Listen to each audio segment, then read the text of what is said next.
소설가들이 책을 쓸 때 첫 문장에 대해서 적기 위해서 고민을 많이 합니다.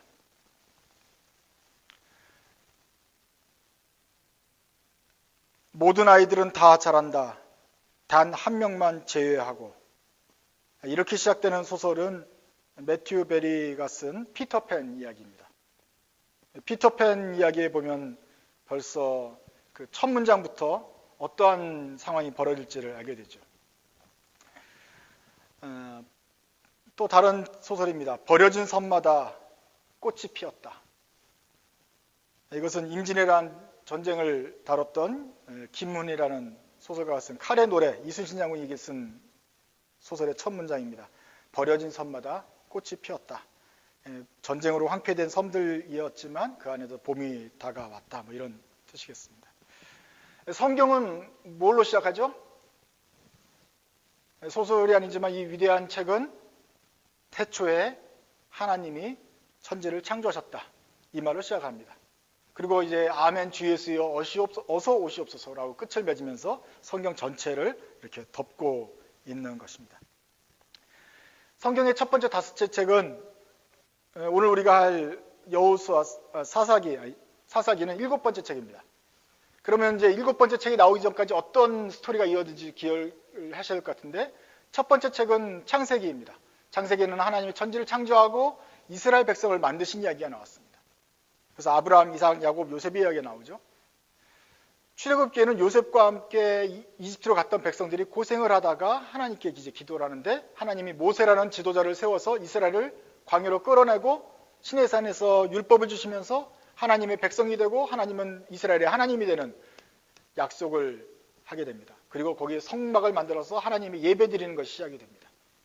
창세기, 출애굽기, 그다음에 레위기에서는 그 성막을 수종들을 제사장이 만들어주고 제사장과 함께 백성들이 지켜야 될 법을 말합니다. 제사법도 있고 행위법과 무슨 농사짓는 법에 대해서 설명을 하고 하나님의 백성을 어떻게 살아야 되는가를 설명하는 것이 레위기입니다. 백성들이 광야에서 이제 하나님의 말을 듣고 인도를 받아서 가나안 땅으로 가야 되는데 가지 못하고 불신앙과 불순종으로 이제 광야를 40년간 떠돌게 됩니다. 이것이 민수기입니다. 그러면서 백성들의 숫자를 세웠습니다. 그래서 무슨 지파는 몇 명이고 그래서 영어로 넘버스가 되는 거죠. 민수기입니다. 40년 동안 광야를 떠돌면서 첫 번째 펄스 제너레이션은 이제 광야에서 그냥 늙어 죽고 이제 출애굽을 했던 어린 세대들이 나와서 적과 꿀이 흐르는 땅, 약속의 땅으로 가게 됩니다. 그것이 신명기죠. 신명기 들어가기 전에 이 세대들도 새로 하나님한테 자란 세대이기 때문에 가나안 땅 들어가기 전에 하나님과 약속을 해야 됩니다. 옛날에 부모들이 했던 약속. 우리는 하나님만 섬기겠습니다. 그리고 하나님 율법을 잘 받들겠습니다. 앞으로 곧 이제 가나안 땅에 들어가게 될 텐데 가서는 용감하게 싸우고 거기를 하나님 주신 땅을 받아들이겠습니다. 그리고 거기에 있던 문화가 있습니다. 가나안 족속의 나쁜 문화, 더러운 문화, 음행하는 문화, 우상숭배가 있는데 그것들을 다 없애버리고 저희는 하나님만 따르겠습니다. 약속을 했습니다. 그래서 창출, 레민신, 창세기, 신명기까지 그런 스토리가 있는 다음에 드디어 우리가 바라던 적과 꿀이 흐르던 가나안 땅으로 들어갔습니다. 그것이 여호수아기죠. 여호수아서에 들어갔더니 여리고성이 먼저 앞에 펼쳐져 있고 어떻게 할까 그랬는데 보니까 하나님의 기적적인 방법으로 여리고성을 무너뜨리고 그런 식으로 해서 이스라엘이 가나안 땅을 점령해 나가는 것입니다. 승리의 기록입니다. 여호수아에서는 하나님이 함께 계심으로써 이스라엘이 순종할 때 늘 승리하면서 가나안 땅을 남과 북을 다 정복하고 각 지파별로 정해진 땅들을 이렇게 분담해서 다 이기는 장면이 나옵니다. 그 다음에 사사기가 나오는 것입니다. 사사기는 여섯 번째 책 여호수아까지는 승리의 기록이었는데 이제 사사기는 이제 이스라엘 백성이 그 적과 꿀이 흐르는 약속의 땅에 들어간 다음에 점령한 다음에는 어떻게 살게 될까요? 과연 그들은 그 약속을 지키면서 잘 살았을까요? 아니면 또 어떤 도전에 처했을까요? 하여간 고한 그런 얘기들이 사사기에 펼쳐지게 되는 것입니다.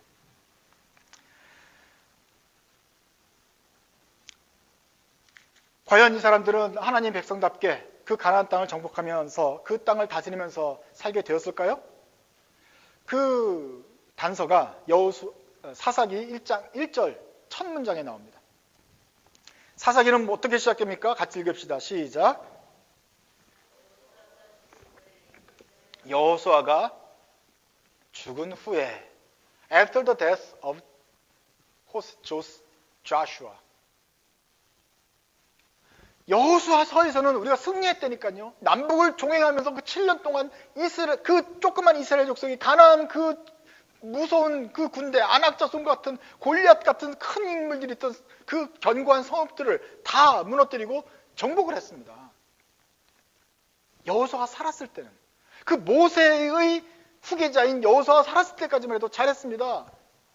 그러나 여호수아가 죽은 후에 이제 사사기는 시작이 되는데 그 말 자체, 여호수아가 죽은 다음에는, 이것은 바로 이제 앞으로 사사기에서 나타날 어떤 암울한 불길한 이야기를 말해줍니다. 보시면 알겠지만 이제 사사기에는 전체 내용이 불길합니다. 침체됩니다. 내리막길입니다. 점점 갈수록 끝에 가서 막장 드라마가 펼쳐집니다. 첫인상은 우리가 성경은 참 거룩한 책이라고 생각을 하는데 사사기를 읽어보면 이게 어떻게 성경에 들어있을 수 있을까 하는 그런 소망, 거룩과는 거리가 먼 책이 되는 것입니다. 그래서 사람들이 사사기를 잘 읽지 않아요. 그런데도 불구하고 저에게 있어서는 사사기는 참 좋아하는 책입니다. 사사기에는 참 많은 매력이 있습니다. 첫 번째로는 사사기를 읽어보면 문학적으로 잘 되어 있습니다. 비록 이것이 암울하고 쓰러져 내려가고 인기 없는 책이지만 얼마나 그 정교한 구성이 아주 소설가가 짠 것처럼 이렇게 내려가는 그 모습을 아주 절실하게 그리고 점점 증폭해서 보여주고 있습니다. 그러니까 이 문학적인 어떤 그 장치들을 여러분이 조금씩 이해하게 된다면 사사기가 무엇을 말하려고 하는지를 여러분들이 이해할 수 있게 될 것입니다. 그리고 두 번째는 이제 그런 면에서 꼼꼼한 복선이 많이 깔려 있습니다. 오늘 1장에도 중간에 1장 내용은 바로 이 이스라엘 백성들이 각 지파별로 자기 지파별로 어떻게 싸웠는지를 말하고 있습니다. 어떻게 싸우고 어떻게 승리했으며 또 어떻게는 그냥 조금 승리할지 말까 하고 어떤 데는 조금 패배했으며 뭐 이런 각 지파별의 싸움들이 요셉 지파부터 유다 지파부터 시작해서 쭉 지파별로 열거가 됩니다. 그것이 1장 전체의 내용입니다. 그런데 13절 보시면 갈렙의 아우 그나스의 아들 온니엘이 기랴세벨을 점령한 얘기가 12절부터 그 다음에 뭐 그 기랴세벨을 점령하는 용사에게 내 딸을 주겠다. 그 딸이 시집을 가는데 그 샘 있는 땅도 주시고 뭐 하면서 혼수를 막 챙겨가는 내용이 나와요. 그 지금 막 각 지파별로 전쟁을 하는데 갑자기 이 온니엘과 그 부인의 얘기가 이만큼 껴들어 있습니다. 이걸 잘 모르는 사람은 이게 갑자기 이게 엉성하게 문학적으로 쫙 균등하게 지파별로 쭉 나열되다가 갑자기 온니엘 얘기가 그 온니엘의 아내 얘기가 샘을 달라고 땅 달라고 막 딜하는 장면이 아빠한테 요구하는 장면이 나오고 이게 그냥 푹 껴있는 것처럼 눈에 거슬린단 말이에요. 그러나 그건 거슬리는 것은 이것을 쓴 사람이 몰라서 쓴 것이 아니라 앞으로 나타날 일을 위해서 일부러 그 자리에 껴놓은 것입니다. 그래서 이것이 있어야 그 다음이 이해가 되는 거예요. 나중에 3장 할 때 꼭 이 얘기가 얼마나 중요한지를 여러분 같이 나누게 될 것입니다. 같은 면에서 16절도 마찬가지예요. 모세의 장인은 갠 사람이라. 그래서 모세의 장인이 갠 족속 사람이라는 게 왜 중요하느냐 갑자기 여기서. 갑자기 싸워야 되는데 갑자기 모세의 여호수아도 죽은 판에 그 전에 모세의 장인어른 족속 얘기가 왜 나오느냐 뜬금없이. 뜬금없는 게 아니라 이것은 나중에 5장 할 때 다른 사사 이야기 나올 때 꼭 연결이 되는 부분입니다. 근데 그것을 그때가 설명하지 않고 이 미리 깔아두었어요. 그래서 이 포석을 갖다가 잘 조금 이해하고 있으면은 사사기가 이게 그냥 쓴 책이 아니구나. 굉장히 요즘의 시각으로 봐도 참 재밌게 썼다라고 볼 수 있는 것입니다. 처음에는 이제 사사기가 막 여러 가지 구약 지명도 나오고 낯설잖아요. 그러면서 이게 어렵게 느껴지는데 이런 것을 이해하고 이제 가다 보면은 참 잘 썼다, 재밌다 보실 수 있을 것입니다. 세 번째는 사사기에는 아주 다양하고 컬러풀한 사람들이 많이 나옵니다. 사사기에 나오는 그 사사의 유명한 여러분 잘 아시는 분이 누가 있죠? 300명과 함께 미디안을 쳐부셨던 기드온. 호텔마다 그 가면 거기 성경책 있잖아요. 기드온 성경책 그거 있잖아요. 그게 그 기드온에서 딴 성경이에요. 그 기드온이 오늘 사사기에 나오는 것입니다. 그 사사 중에 한 명이에요. 또 누가 있죠? 사자를 입을 찢었던 삼촌 말고 삼손. 그 사자 입을 찢은 삼손, 그 용사의 삼손과 들릴라가 바로 여기에 나오는 것입니다. 그 매력적인 들릴라, 머리를 잘라다오, 이게 여기에 나오는 것입니다. 그래서 사사기에는 원래 우리가 잘 아는 내용들이 많이 있어요. 그런데 왜 갑자기 삼손이 사자를 왜 그냥 찢어 죽일까? 이게 우리의 믿음과 무슨 상관이 있을까? 이제 생각이 잘 안 되는데 오늘 같이 한번 이제 계속 보기를 보자는 것이죠. 마지막으로는 사사기는 아까 내려가고 침체하고 몰락하고 승리를 대신에 패배하고 죄를 짓는 것이 나온다 그러지 않았습니까? 이스라엘의 가장 어려웠던 시기 중에 하나를 그려요. 그런데 오늘날 우리에게도 이것이 의미가 있습니다. 우리는 골리앗을 이긴 다윗의 그 승리의 얘기만 듣고 싶어 하지만 사실은 이렇게 성장과 침체가 우리 인생의 반복이 되게 돼 있죠. 특별히 우리가 살고 있는 이 시대 기독교, 한국 기독교의 모습은 사실은 사사기하고 가장 많이 비슷합니다. 다들 고민하고 있고 예전과 같이 부흥하지 않고 있고 영적인 갈급함이 있는데 점점 내려가고 있는 상태에서 우리는 어떻게 살아야 될 것인가? 어디다 소망을 두고 살아야 될 것인가? 하나님께서는 과연 이 썩어가는 이 기능을 제대로 하지 않는 이스라엘과 그 민족, 백성, 교회를 보면서 어떤 생각을 하고 계실까? 어떠한 대안을 가지고 계실까? 사사기를 통해서 우리 생각해 볼 수 있는 것입니다. 그래서 예전보다 더 생각할 것이 많고 예전보다 우리가 더 사랑해야 될 책이라고 생각합니다. 근데 사랑해야 될 책인데 재미없고 따분하면 재미가 없는데 이것은 정말로 잘 소설같이 재밌는 책이에요. 한 사람의 이야기가 하나의 소설입니다. 그 사사들이 17명 정도 이상 나올 때 그 사사들의 이야기 하나하나가 소설인데 그것이 쫙 모여있는 그러니까 단편소설집이죠.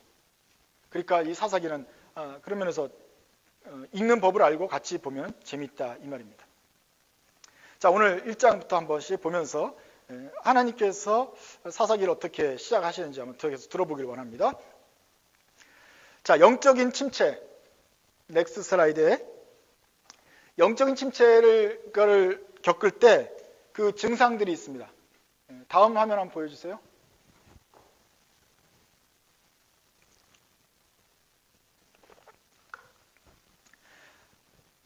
자, 이스라엘이 여호수아의 그 승전의 분위기를 갑자기 반전되어서 여호수아가 죽은 다음 해를 기점으로 떨어지기 시작합니다. 근데 과연 그 떨어지는 증상들을 우리가 성경에서 찾아볼 수 있느냐? 찾아보자는 것이죠. 자, 1절에 여호수아가 죽은 후에 이스라엘이 묻습니다. 여호수아가 죽은 후에 제일 먼저 한 일은 이스라엘 자손이 여호와께 기도하고 나와서 묻는 것입니다. 하나님께 무엇을 하기 전에 묻는 것은 잘하는 것입니까? 잘못하는 것입니까? 잘하는 것입니다. 뭐라고 묻습니까? 우리 12지파 중에 누가 먼저 올라가서 전쟁할까요? 묻는 것 자체는 잘못된 것이 아닙니다. 그런데 문제는 언제 물어요? 여호수아가 죽은 후에는 이것을 묻습니다. 그럼 여호수아가 죽기 전에는 이 사람이 물었을까요? 안 물었을까요? 여호수아와 함께 얘들아 가서 싸우자. 그러면 우리가 원래 싸우겠습니다 그랬으니까 네 하고 갔죠. 그 갈렙 기억하세요? 유다 지파예요. 이 산지를 내게 주소서 하면서 올라갔잖아요. 그 늙은 나이에도. 그때는 그랬어요. 근데 여호수아가 죽고 나니까 우리 대장이 죽으니까 믿고 있던 여호수아라는 그 인물이 죽고 나니까 이스라엘이 두려워졌어요. 그래서 다시 기도합니다. 누가 먼저 올라갈까요? 이 말은 일단 쟤부터 먼저 올려 보내주세요 하는 말과 똑같은 것이죠. 두렵고 가기 싫은 마음이 은연중에 표출이 되는 것입니다. 아직은 그렇게 명확하게 드러나지 않을 거예요. 계속 뒤로 가서 보시자고요. 그래가지고 했더니 하나님께서 유다가 먼저 올라가라고 이제 말씀해 주셨어요. 어떤 방법으로든지 내가 이 땅을 그의 손에 넘겨주었노라 라고 약속까지 주셨어요. 너 가면 이긴다. 유다야 먼저 올라가라.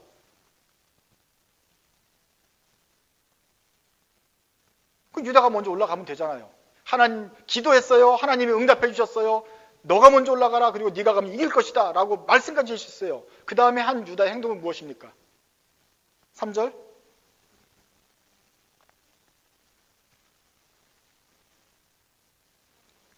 기도 끝나고 응답받은 다음에 유다가 한 일은 그 말씀대로 하지 않고 시므온한테 야 같이 가자. 우리가 같이 가서 하면은 쉽게 이길 수 있을 거고 그 다음에 우리가 이기면 내가 너네 팀 할 때도 내가 도와줄게. 연합전술을 켭니다. 전쟁할 때 동맹을 해서 같이 하는 게 유리합니까? 아니면 혼자서 싸우는 게 유리합니까? 유다가 시므온이랑 같이 하는 게 죄예요? 아니에요? 근데 이것이 바람직합니까? 왜 이게 이상하냐면은 우리가 여호수아부터 쭉 읽어보면 되게 이상합니다. 여호수아에서는 나가서 싸우라. 내가 너와 함께 있다 하면은 이 사람들이 하나님을 믿고 의지하며 믿음의 역사를 가지고 이겨냈어요. 그 나가 싸웠어요. 철병거랑 같이 맞부닥쳐서 이겼어요. 산지를 정복했어요. 그때는 뭐 연합하자, 뭐 내가 가서 도와주고 품앗이하자 이런 말 안 했어요. 그런데 여호수아가 죽고 나니까 얘네들이 누가 먼저 올라갈까요? 네가 먼저 가라. 아이씨 하필 나야. 야 시므온 같이 가자. 이리 된 것입니다. 이것은 지혜로운 행동이 아니라 지금 그 여호수아랑 같이 연결해 보면 갑자기 믿음이 쫄아드는 행동입니다. 여러분 우리의 기도도 이렇지 않습니까? 믿음으로 행하는 기도가 있고 불신으로 하는 기도가 있습니다. 그게 달라요.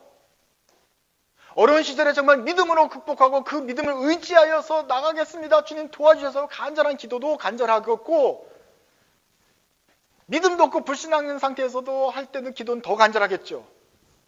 그런데 과연 어떤 기도를 우리가 드려야 될까요?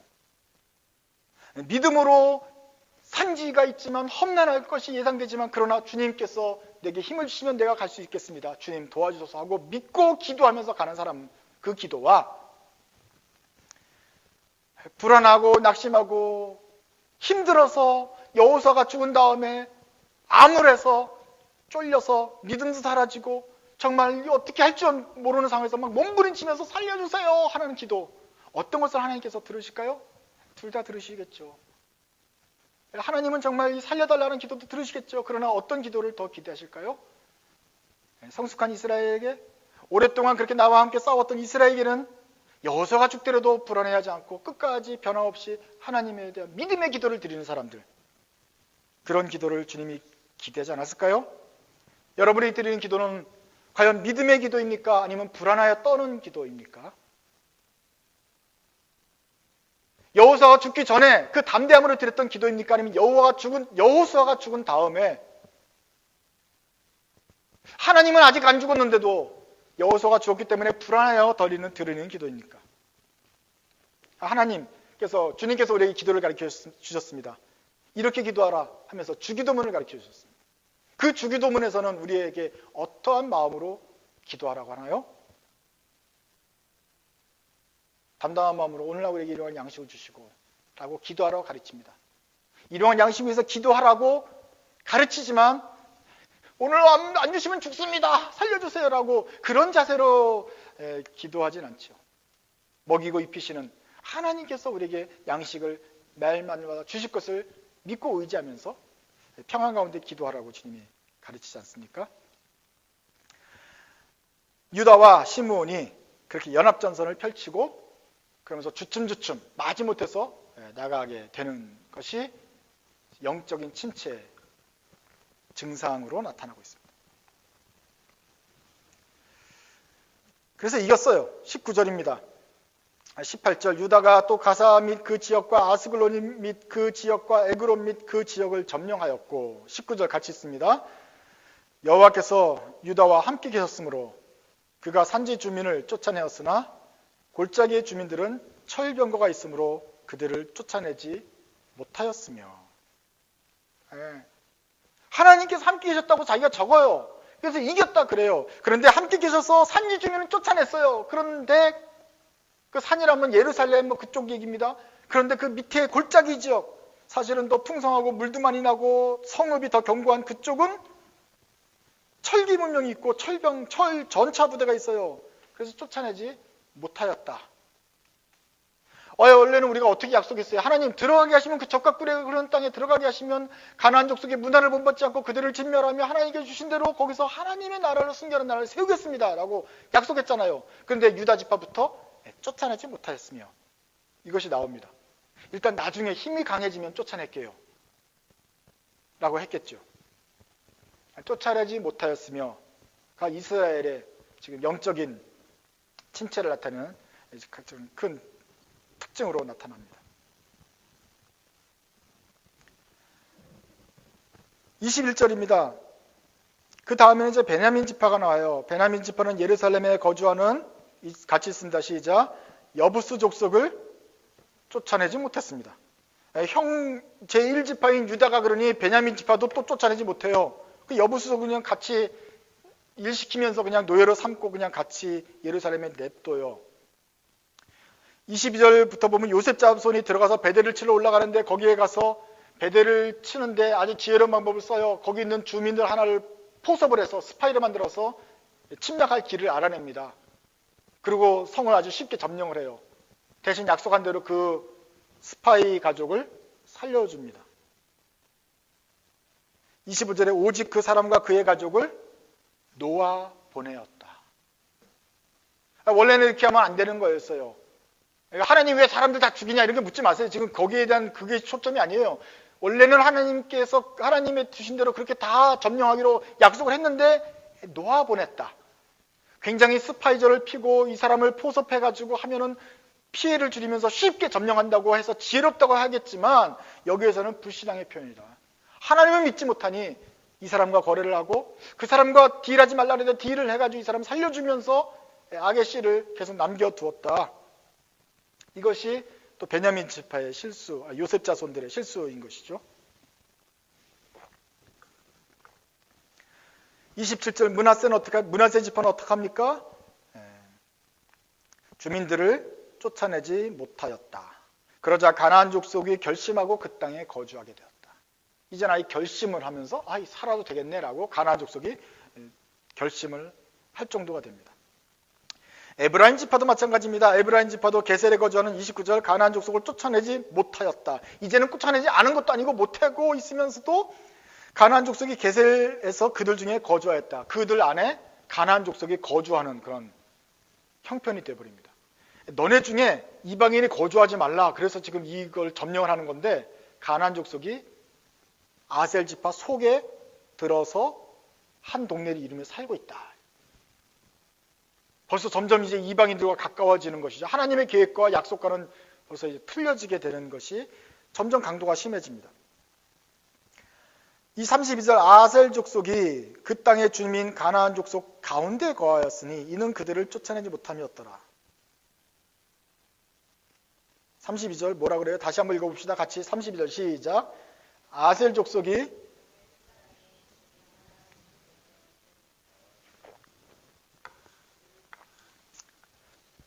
32절의 주어는 누구입니까? 아셀 족속이 그 땅 주민 가나안 족속 가운데 거주했어요. 그럼 누가 누구를 포위하고 있는 것이죠, 지금?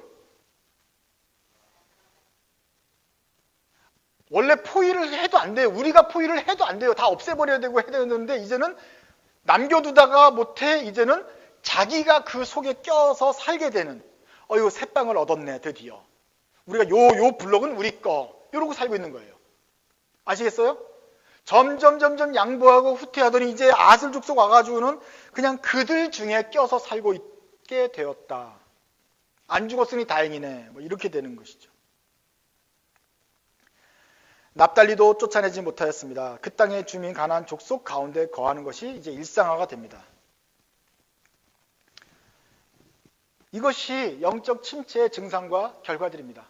이게 물론 각 지파별로 이렇게 이 사사기 1장을 쓰면서 각 지파별로 아주 그 상황이 악화된 순서대로 쫙 이렇게 났어요. 점점 갈수록 나쁜 지파들, 악화된 지파들이 뒤에 나오게 되는 것입니다. 보면서 1장만 보면서도 사사기 전체의 흐름, 점점 밑으로 내려가는 것이 아주 보이죠. 그래서 점증법을 아주 잘 사용을 했습니다. 이것이 영적 침체에 빠진 사람들이 가는 길입니다.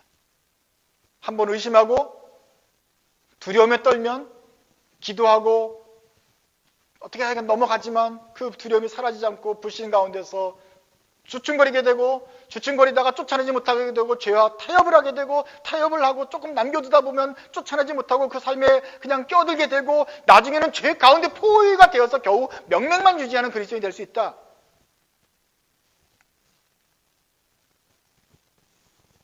이것은 사사기의 문제가 아니라 우리의 문제이기도 합니다. 아직 끝나지 않았어요. 33절입니다. 납달리는 베세메스 주민과 베다나 주민을 쫓아내지 못하고 그 땅의 주민 가나안 족속 가운데 거주하였으나 베세메스와 베다나 주민들이 그들에게 노역을 하였더라. 우리를 통해서 일을 했어요. 자, 34절입니다. 같이 있습니다. 시작. 아모리 자손이 단 자손을 산지로 몰아넣고 골짜기에 내려오기를 용납하지 아니하였으며, 예. 여기에 주어는 누구죠? 지금까지 12지파 할 때 다 무슨 요셉 지파는 무슨 자손은 이러는 건데 여기는 단자손 나올 차례입니다. 그런데 단지파에 나와서는 뭐예요? 아모리 자손이 단지파를 저쪽 산골짜기로 몰아넣었다. 토끼머리 아저씨 다 저기 올라가 살아, 저 끝에 가서. 그래가지고 산 꼭대기 위에 그 바람 맞으면서 거기서 겨우 그 좁은 데서 사는 것이 단지파의 상황입니다. 그리고 뒤에만은 더 처참한 말이죠. 골짜기에 내려오기를 용납하지 않았다. 이제 얘네들이 포위를 당하지 못해서 거기 밑에는 내려갈 수도 없는 그런 아주 그냥 몰려서 포위당해 사는 상황이 되는 거예요. 처음엔 여러분이 봐주는 것 같죠. 나중에는 여러분들이 쫓겨나서 거기는 가지도 못하는 상황이 돼버리는 것입니다. 그리하여 35절 결심하고 아모리 자손이 결심하고 헤레스 산과 아얄론과 사얄빔에 거주하였다. 그래서 이제 마지막 장면에는 어떻게 되느냐? 결과적으로는 단자손 있는 땅에는 아모리 족속이 아예 작심하고 거기를 자기 땅처럼 살게 되었다. 그래서 우리는 적과 끓이는 땅을 이스라엘이 점령했다고 말은 하지만 실제로 사사기에 보면은 점령을 다 못할 뿐만 아니라 단자손은 아예 쫓겨나서 거의 그냥 결심하고 사는 아모리 족속 옆에서 산지에서 그냥 귀퉁에서 살고 있는 상황이 되어버린 것이다. 그 뒤에 계속 있습니다. 요셉의 가문이 힘이 강성하여 한매 아모리 족속이 마침내는 나중에는 노역을 하게 되었으며 아모리 족속의 경계는 아미라빔 바위부터 비탈의 바위부터 위쪽이었더라. 이렇게 하면서 사사기 1장이 끝나요. 그냥 끝나요. 이렇게 12지파가 있는데 점점 내려가더라. 이때쯤 되면은 성경을 차근차근 읽은 사람들은 33절, 34절 아모리 족속이 단자손을 쫓아낸 거 이 얘기를 들으면 막 열받고 눈물을 흘리며 분통을 놔야 되는 것입니다. 왜냐하면 창세기부터 출애굽기, 레위기, 민수기, 여호수아에서 그 승리를 맛보고 그 하나님께서 이스라엘 백성을 어떻게 사용하셨는지, 이스라엘이 어떻게 하나님의 은혜를 맛봤는지를 쫙 빠져들어서 읽은 사람들은 이 사사기 1장을 탁 듣는 순간 아주 절망적인 분위기에 빠져들어야 되고, 특별히 어디 35절 읽으면서 아주 그냥 크게 통곡이 나와야 되는 것입니다. 35절이 뭐죠? 그들은 결심하고 헤레스산과 아얄론과 사알빔에 거주하였다, 이 말이죠. 거기에 여러분 그래도 익숙한 단어가 나오지 않습니까? 어떤 지명이 익숙합니까? 헤레스산, 사실 나도 거기가 어딘지 몰라요. 사알빔이 어딘지 몰라요. 하지만 아얄론은 들어봤을 거예요.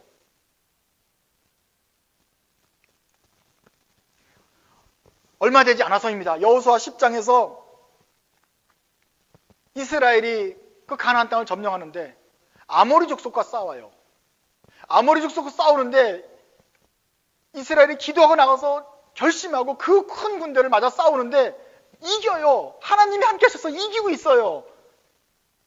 할렐루야, 감사한 기적의 현장이죠. 근데 문제는 시간이 모자라요. 해가 질라 그래요. 이기고 있는데, 이겨야 되는데, 오늘 끝내버려야 되는데, 이 기적이 오늘 있는데 이겨야 되는데 해가 질라 그래요. 어떻게 할까? 그때 여호수아가 하나님께 기도합니다. 그리고 하나님께서 그에게 응답하셨어요. 그래서 여호수아가 그 믿음으로 태양을 향하여 명령합니다. 태양아, 너는 지금 그 기브온 위에 머물러 있어라. 내려가고 있는데 태양아, 너는 기브온 땅 위에 머물러라. 달은 너 올라오지 마. 그 아얄론 골짜기를 올라와서 막 위로 비치면 밤이 되니까 그냥 계속 그 밑에 아얄론 골짜기 위에 있어. 더 이상 올라오지 마. 태양, 너는 기브온 위에 머무르고 달은 아얄론 골짜기에 딱 머무르고 거기 스탑 하는 기도를 드립니다. 이게 만유인력을 부정하는 거고 태양계를 갑자기 멈춰버리는 거예요. 이게 태양이 돌다가 말도 안 되는 거고 이게 무슨 일인지 우리가 해석하기 참 힘들지만 여호수아가 이렇게 기도해요. 그랬더니 태양이 머무르고 달이 멈춰요. 그래서 아직 환해졌어요. 그래서 그날 이스라엘이 아모리 족속을 끝까지 물리쳐버립니다.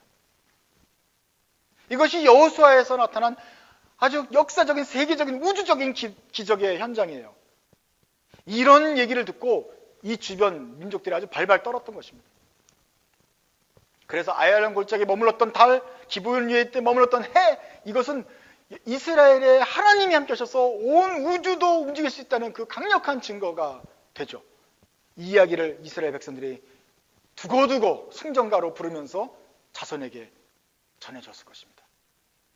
그러나 여호수아가 죽은 뒤에, 여호수아가 죽자마자 이스라엘은 두려워졌고 불신했고 그 하나님을 원망하게 되고 불평하게 되면서 후퇴하다가 단지파는 산골짜기에 몰려 사는데 정작 그 아얄론 골짜기 풍성한 곳은 아모리 족속이 작심하고 거주하고 살게 되고 거기는 얼씬도 못하게 되었다.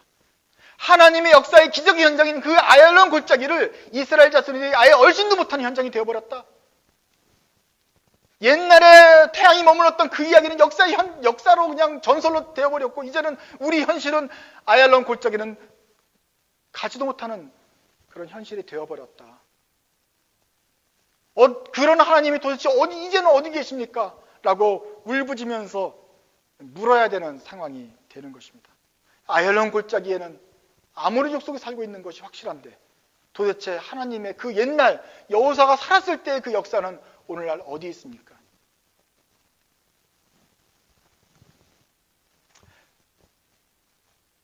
사사기는 이것을 하나님의 잘못이라고 말하지 않고 여호수아가 죽은 것이 잘못이라고 말하지 않고 하나님은 영원하시고 여호수아는 당연히 갈 길을 갔지만 그 때문에 두려워지고 불평하고 불신하고 불순종하게 된 사람들의 잘못이라고 말을 합니다. 사람들이 약속을 저버리고 약속을 잊어버리고 가나안 족속과 타협하고 죄를 허용하고 용납하고 그러다 보니까 이제는 하나님께서 그들과 함께 하셨던 그 아얄론 골짜기의 전설마저도 기억하지 못하는 세대가 되어버렸다 하는 것이죠.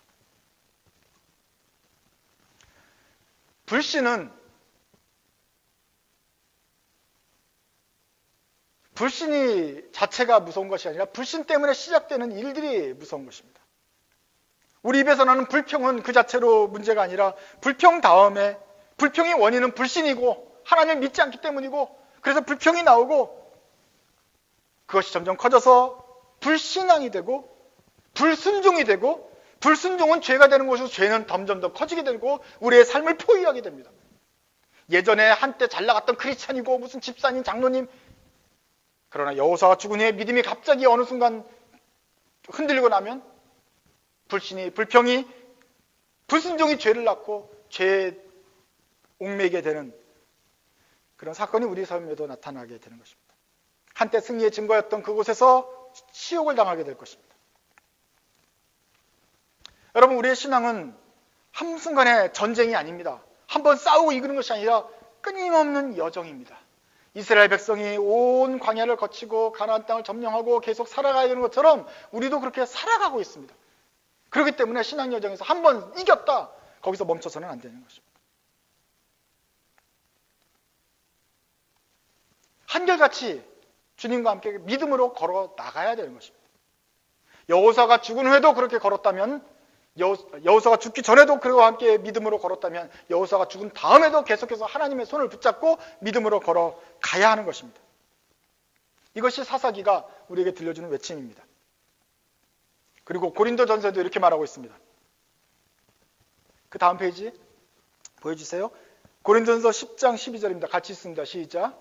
그런즉 선줄로 생각하는 자는 넘어질까 조심하라. 영어로 읽습니다. So if you think you are standing firm, be careful that you don't fail. 선줄로 생각하고도 넘어질까 조심하면서 계속해서 믿음으로 붙잡고 나가자. 과연 우리 안에 희망이 있습니까? 예수 그리스도가 죽은 다음에는 어떻게 되었습니까? After the death of Jesus, 우리에게는 어떤 희망이 있습니까? 그 다음 페이지 한번 보여주세요. 이것이 신약 성경의 주제가 아니겠습니까? 구약 성경 사사기는 여호사가 죽은 후에 백성들이 영적으로 침체했다고, 그리고 실패의 길을 걸었다고 말합니다. 그런데 신약 성경에서 예수님이 죽은 뒤에는 어떻게 되었습니까? 예수님이 죽은 뒤에도 역시 제자들이 흔들렸습니다. 슬퍼했습니다. 그리고 심지어는 다시 고기 잡으러 가자고 고기 잡으러 갈릴리 호수로 나갔습니다. 그러나 그때 부활하신 주님이 다시 나타나셔서 이들을 세우셨습니다. 성령께서 오셔서 교회를 붙드시고 지금도 유지해 나가고 계십니다. 여호수아가 죽은 후에는 이스라엘이 아무런 대책도 없이 그냥 밑으로만 가라앉았던 것을 우리가 보았습니다. 그러나 예수님께서 죽으신 뒤에는 희망이 있습니다. 예수님께서는 죽으셨다가 다시 살아나셨고 성령을 보내셔서 지금도 우리와 함께 계시고 우리를 붙잡고 계십니다. 그러니 우리는 예전처럼 불신하고 죄와 타협하였고 죄에 얽매일 것이 아닙니다. 이제는 주님의 손을 끝까지 붙잡고 날마다 성령의 도우심을 받아서 주님의 죽으심과 부활하심 그리고 다시 오심을 기억하면서 승리하는 삶을 살아나가야 됩니다. 예전에 우리 선배들은 여호사가 죽은 후에 실패했지만 이제 우리들은 우리 사랑하는 주님이 죽으신 다음에도 실패하지 말고 주님의 손을 꼭 붙잡고 믿음으로 살아나가야 하는 것입니다. 이것이 오늘 우리가 사사기를 통해서 또 여호수아가 죽은 후에 라는 그 구절을 보면서 우리 예수님의 죽음을 생각하면서 갖는 결심인 것입니다. 기도하겠습니다.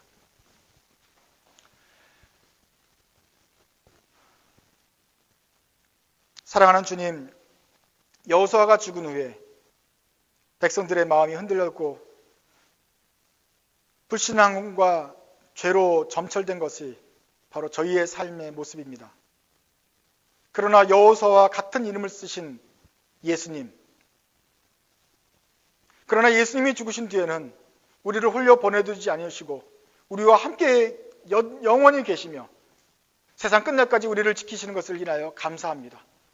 저희들의 믿음 흔들리지 않게 붙잡아 주시고 저희들의 눈이 영원히 살아계신 주님 바라보게 하시고 어떠한 어려움과 두려움과 장벽을 만날 때라도 우리 조상들처럼 흔들리지 아니하며 끝까지 주님의 손을 붙잡고 믿음으로 걸어가며 승리하는 저희들 되게 하여 주옵소서. 영적으로 무기력에 빠지고 어려워하는 형제들이 있으니까 주님 그들의 마음을 붙잡아 주옵소서. 성령의 능력을 부어 주옵소서. 그리하여 여호수아가 살아있을 때처럼 그렇게 믿음으로 이 싸움을 걸어나갈 수 있도록 도와주옵소서. 예수님의 이름으로 기도드립니다. 아멘.